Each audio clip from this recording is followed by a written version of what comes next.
Nisbah P kepada Q adalah 7 kepada 3 dan nisbah Q kepada R adalah 3 kepada 5. Ungkapkan nisbah P kepada Q kepada R. Bagaimana kita boleh lakukan ini? Untuk contoh ini, pemboleh ubah Q mempunyai nilai yang sama. Oleh kerana pemboleh ubah Q mempunyai nilai yang sama, maka kita boleh dengan mudahnya ungkapkannya dalam bentuk P kepada Q kepada R seperti begini.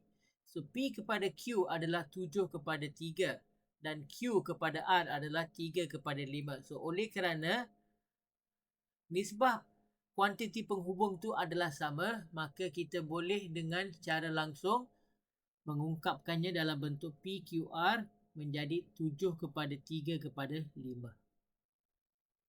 Okay. Now, di sini A kepada B adalah 4 kepada 3 dan B kepada C adalah 2 kepada 5. Ungkapkan A kepada B kepada C.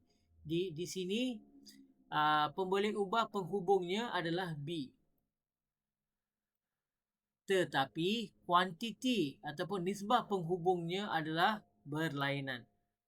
Jadi apa yang kita perlu lakukan? Jadi kita tulisnya dalam bentuk ni dan kita salin balik nisbah asal 4 kepada 3 dan B kepada C adalah 2 kepada 5. Jadi untuk menjadikan kuantiti B setara, kita akan darab silang. Keseluruhan nisbah A kepada B kita darab dengan 2. Keseluruhan nisbah B kepada C kita darab dengan 3. Jadi sekarang pemboleh ubah B mempunyai nisbah yang serupa. Dan bila nisbah penghubung tu sudah jadi serupa, kita dah boleh ungkapkan dalam bentuk A, B dan C.